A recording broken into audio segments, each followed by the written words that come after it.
Welcome to SI Now. It is Friday, which means the NBA playoffs start tomorrow. Maggie Gray, Ryan Aselta, Rohan Nadkarni with us from the crossover. All right, let's start with some broad themes for this NBA postseason. And Rohan, it's always about legacy when it comes to the most spectacular individual players. Who has the most on the line in this postseason? So this one's pretty simple for me. It's got to be Kevin Durant. I mean, he has to validate the decision he made last summer to join the Warriors.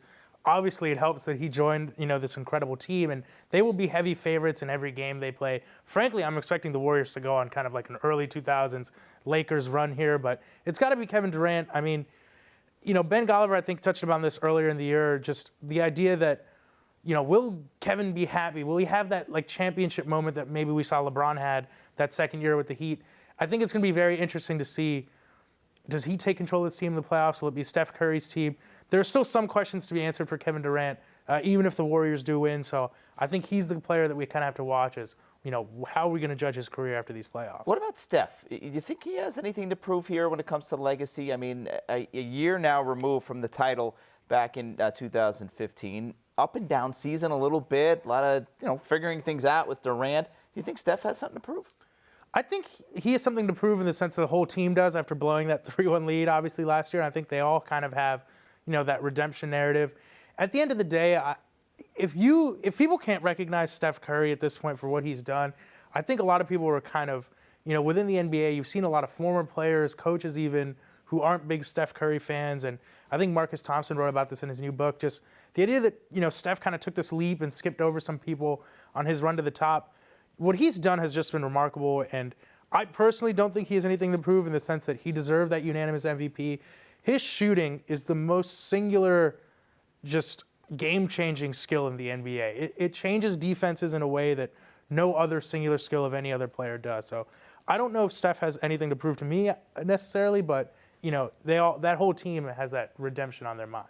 For me, I think it's Chris Paul and Blake Griffin, because I think this could be the final ride for them, especially if somehow Utah pulls off an upset. I think we're going to look back on that team and say, look at all the wasted potential. They were never able to get to a finals together, and they were just two superstars who ultimately could not deliver. It's really funny. I was having this conversation in the office the other day. Is Doc Rivers a bad coach for not taking the Clippers to a finals? I think he's a bad GM for not taking that team to the finals. I mean, they had some great players and always a great starting five. They just never really found the right bench combination to keep the team afloat when those guys sat. So I think it's a real shame kind of what happened with that team. One of my favorite teams to watch, frankly. I mean, Blake Griffin, Chris Paul, they do so many great things on the court. Unfortunately, they never had the roster balance. Yeah. And I don't think that Doc gets the same criticism because he did win a ring as a coach with the Boston Celtics. So I think that sort of absolves him from that sort of letdown that I think Chris Paul and Blake Griffin would definitely feel. When we fast forward now past the first round, even further beyond that, do you think it's a given that it's Warriors and Cavs in the finals? I do. It's just very hard to pick against the Cavs in the East. I do think the Cavaliers' defense is not at a championship level. Having said that, you look at the East, I don't know where the challenger is going to come from. Boston's obviously the number one seed. I don't think Boston has playoff tested enough. And I've mentioned this before, but every team that's won a championship this decade has gone through some kind of playoff adversity. Boston hasn't had that, and that means something in the playoffs. Whether people think that's constructed or not, I think it means something. So I don't see Boston, ready to pull off the upset. Toronto's my sleeper pick. I think Toronto is a very well-balanced roster. If Dwayne Casey's willing to play with those lineups, they might have something there, but I'm fully expecting Warriors-Cavs. Took the Cavs to a Game 7 a year ago. Yeah, when you look at this Cavs team, the struggles late in the season, LeBron calling out hustle, calling out effort, a lot of guys calling each other out pretty much when it comes to effort. Are they primed for an upset down the road? Not in the first round, Rohan, but could a Toronto, could a Washington possibly knock them off in round 2 or 3? I think it's possible. The Cavs' defense is so bad that all these East teams will have a chance. Toronto's starting five, Washington's starting five has been one of the best units in the league all season long.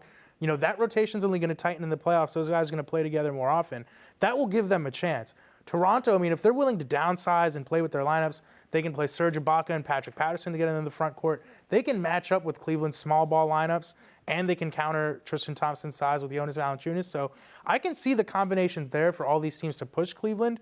I'm just not ready to pick against LeBron. What about Warriors? Oh, the Warriors, I'm really expecting them to go on one of the best postseason runs of all time.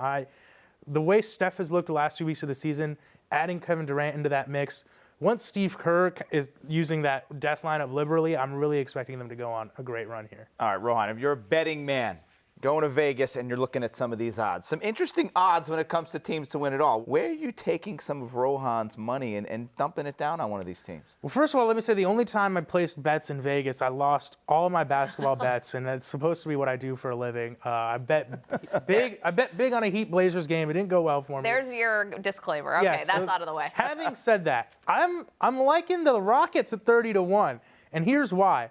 First of all, it's the longest odds maybe what we saw on there. Houston's three-point shooting should not be slept on. So let's say they get into a tilt with the Warriors here in the second or third round, wherever it would be. Let's say Golden State goes cold for a couple games, Houston catches fire. Maybe that swings a game or two. You never know with the three-point shooting. It can be so volatile. Those teams shoot at such a high volume that, you never know what can happen behind the three-point line. So if I had to bet, I'd probably go Houston just to see what would happen. And they might have the MVP on their team. Ryan, who are you going with? I thought the same exact thing. Once Really? I saw Houston with a talent like James Harden on that roster, he's the type of guy who can carry a team through multiple rounds of the playoffs. Some pretty good numbers. We're going to catch a flight to Vegas. Yeah, that's not a bad idea. Listen, you guys put your money on sports. You can find me at a blackjack table. I like to keep my shekels right in my pocket. I know better than to bet on basketball. Rohan Nadkarni, thanks a lot. It's time for SI Now's Weekend Drive presented by Toyota. Let's go places. We'll start with the NBA playoffs. The Pacers head to Cleveland to face the defending champion Cavaliers. Paul George has been averaging over 30 points and 8 rebounds in his last 6 games. He says the Cavs are the team he wanted to meet in the postseason. They've been struggling of late, but still one of the best teams in this game and have one of the best players in the world. So it's going to be a fun matchup. I'm looking forward to it.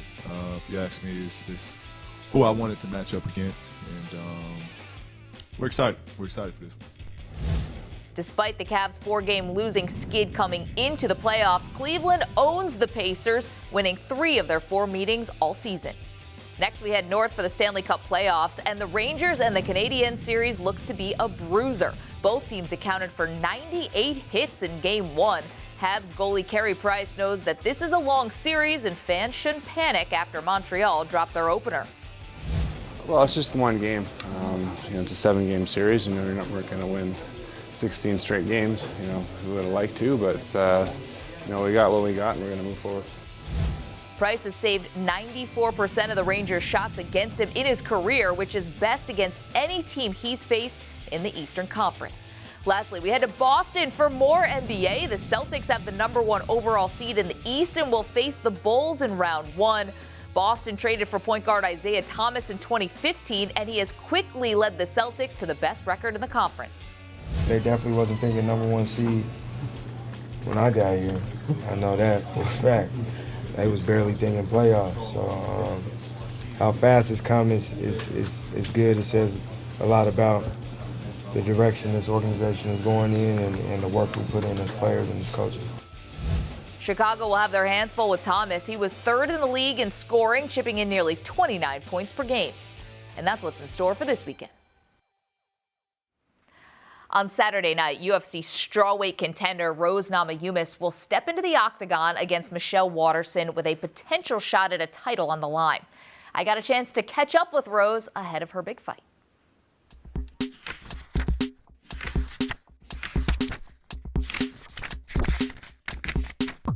Rose Namajunas, you're going to be fighting this Saturday. It's going to be UFC on Fox 24. It happens in Kansas City. You're taking on the Karate Hottie. This is a match you wanted against Michelle Waterson. You went aggressively after this fight. Why?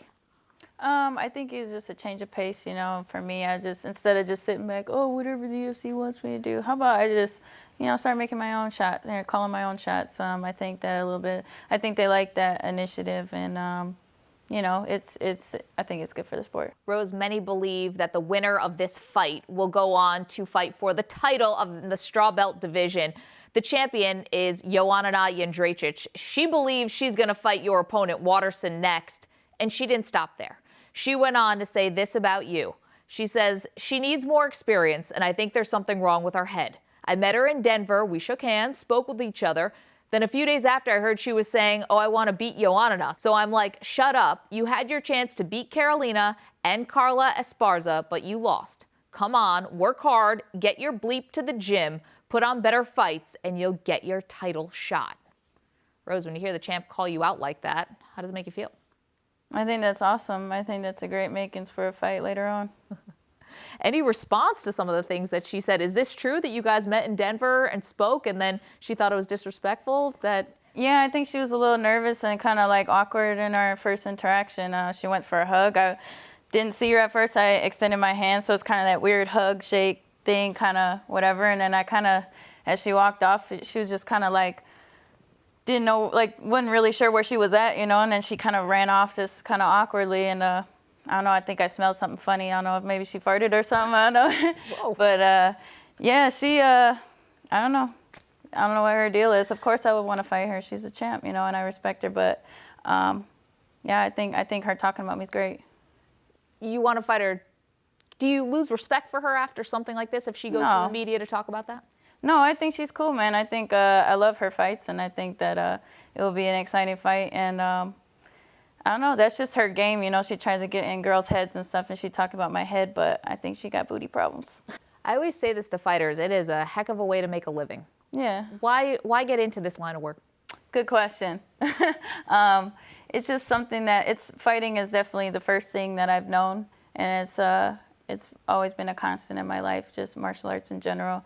It's been a great release for me, and it's been a way to control my emotions and, you know, deal with some of the tough things in life. So for me, it's always been there for me, and now that I can make a career out of it, it's pretty cool for this whatever period in my life. But, you know, I know that there's other things in life, and, you know, that I'll be moving on to eventually. But right now, fighting is where it's at, and I love it. We hear about that in other sports, about when the mind is clear, you know, when the personal life is in order, that it actually affects you when you're in the octagon or doing your sport. Why is that? And how do you see it yourself manifest in your training and in your preparation for the fight? Yeah, it's just a distraction, you know, and it's definitely no excuse, you know. You should, there's a certain amount, or you have a certain threshold for just other distractions to focus and stuff, but you know, and sometimes you just have to make it work regardless, but sometimes you don't. Sometimes you just, I mean, not every day is a great day when you wake up to go to work, you know. It's not always perfect. So it just so happens that the day that we have to show up to work, you know, is only 15 minutes, and people only see just that little blip in time, where it's like we've been training our whole life for that moment. Where'd you come up with the nickname Thug? So when I was growing up in Milwaukee, my neighbors gave that nickname to me, just because of how I walked around, and I was just very, I had always like a scowl on my face. I always like was acting tough, because, you know, I was small. I was like, I was very petite, and I didn't really look very dangerous or anything like that. So I had to put up some type of, you know, front that I was tough. How much of the fighter's life, especially at the point of your career where you're at right now, is about survival? Does it feel like survival?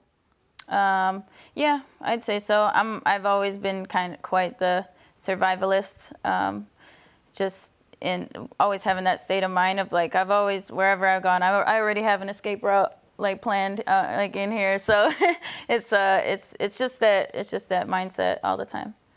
All right. In terms of creativity, that's how I think a lot of people would describe your fighting style. Creative, variables. What kind of fight can we expect against you and Michelle this Saturday?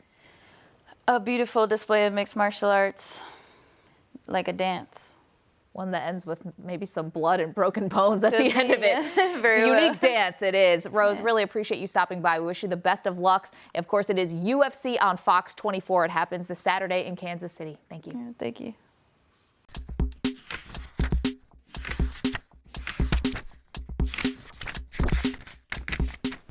Dancer Misty Copeland has been shattering stereotypes throughout her illustrious career.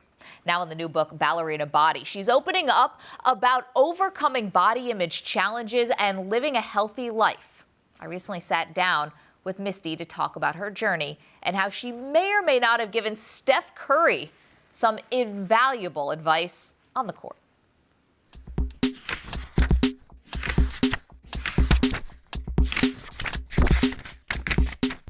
Misty Copeland, congratulations on your newest book, your third book, Ballerina Body. This one a little bit different than the others.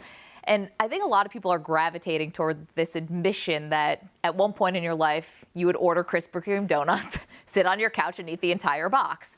Yeah. How do you feel when you think back to that time? I've come a really long way. It's amazing to have these things that happen, these significant times, you know, and I know it sounds funny, but that Krispy Kreme moment was a very difficult time in my adolescence as a professional dancer and athlete, with just discovering my body and how to take care of it, how to fuel it, how to manage it. It's, you know, something that I talk about in the book is, you know, everything in moderation and allowing finding a balance. And so when you find a good balance, you know, you don't have those cravings and want to binge. When you're filled with things that are nutritional and that actually fuel you, you don't need all of the empty calories to kind of, you know, fill that space. You mentioned before you see yourself as an athlete. Yeah. How long did that take? Was that immediate when you started in your ballet career? Okay. Yeah, it was something that, you know, I'd never played a sport before, which is very interesting growing up in the household that I did, which was all about sports. So I didn't really know what it was to be committed to something and be so physical. But when I stepped into ballet, I knew immediately. And I remember arguing with my brothers, like, no, this is really hard. And they like didn't understand. And I'd be like, no, look at my calves, guys. Like, this clearly is athletic. So, okay, look at my calves, right? You have something that you could show them, like to measure. Yes, so most athletes get to measure themselves by wins and losses. Right. How do you do it? Right, and that's the beauty of what we do as dancers and as ballet dancers. That's why it's not a sport. You know, it is athletic, but it's not a sport. And you know, I guess we are our own, you know, competition. It's a constant battle. You know, we're perfectionists and we're in front of a mirror every day critiquing ourselves, and the ballet masters and mistresses are there to critique us, to make us better. So there's definitely competition within yourself as a dancer. You mentioned you grew up in a big sports house. We know you're a big fan of the Golden State Warriors. Oftentimes people will describe that offense like a ballet. Do you see that? Oh, I absolutely see it. I mean, you know, I grew up watching basketball and football. My mother was a professional cheerleader for the Kansas City Chiefs, and I grew up watching, I don't know, so many different teams.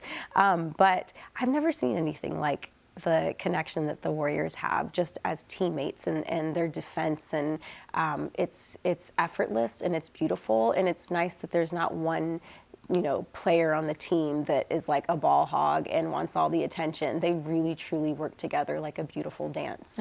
You know, we went back and really started to think about it. Oftentimes, a lot of people describe sports as a ballet, everything from football to mixed martial arts. I mean, you can really extrapolate that to anything. I mean, in some ways, does that offend you a little? It's like, this is not what it was meant to be. No, I don't, I'm not offended by that. I think that it takes incredible focus, determination, coordination, sacrifice to be a professional athlete, and all of those things are the same in ballet. You know, the thing that separates us really is the fact that we have to make it look effortless. The fact that we are performing, we have to become a character on top of having all of those skills that it takes to be a professional athlete. Yeah, that's a really great point. It's really well known that the Penn State football team used to have to take a ballet class. The coach would make them take ballet. Have you ever had a male athlete come to you and ask about your training techniques Well, Steph did actually. Steph Curry. What did he ask you? Dinner, and he was just asking me lots of questions about, like, you know, what particular steps, you know, build certain muscles and like what the structure of it is. And I think every athlete should take a dance class of some sort, but ballet in particular, I think, gives you a real like frame to work from. It gives you like a strong base. And I think it could help to avoid a lot of injuries. Okay, so now when you're watching a Warriors game and Steph Curry pulls off something miraculous, driving to the hoop or pulling up for a three, are you like, I taught him that? That's me. I wish I could. No. I'm sure you've probably seen this new sort of craze. It's, I believe, called hip lay. I just learned about this like a couple of days ago, but I have seen it, yes. So this is essentially ballet and hip hop put together. You first learned ballet at the Boys and Girls Club. When you see this dance being, you know, being really spread to communities that didn't have it before. And with hip lay, you have to go through the ballet training first before you can inject any kind of hip hop into it. How does that make you feel? It's incredible.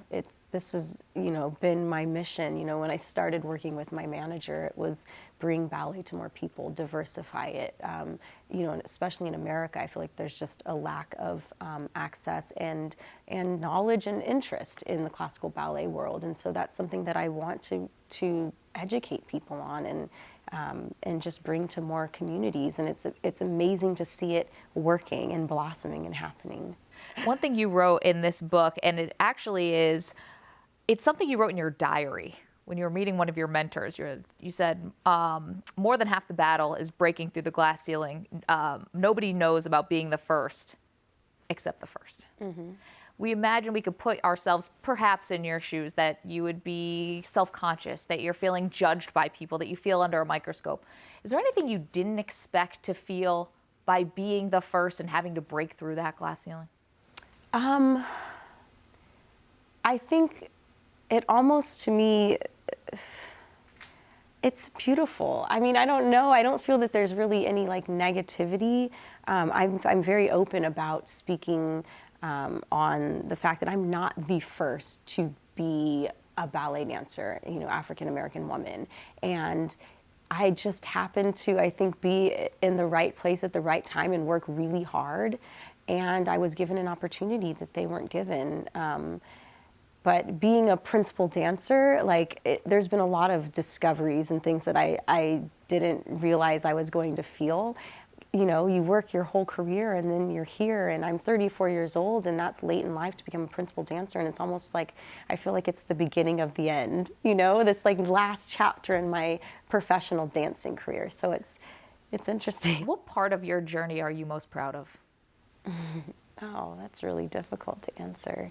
I think being able to expose underprivileged communities to this art form and to be a positive representation of a Black woman, I'm so proud to be that.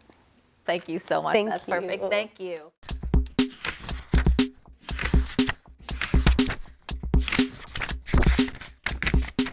That's going to do it for this Friday episode of SI Now. Thanks to everyone for such a great week. We will see you back here on Monday, but until then, stick with SI.com for all the latest news, and don't forget to follow us on Twitter at SI Now Live. Enjoy the NBA and NHL playoffs, and we'll see you right back here on Monday.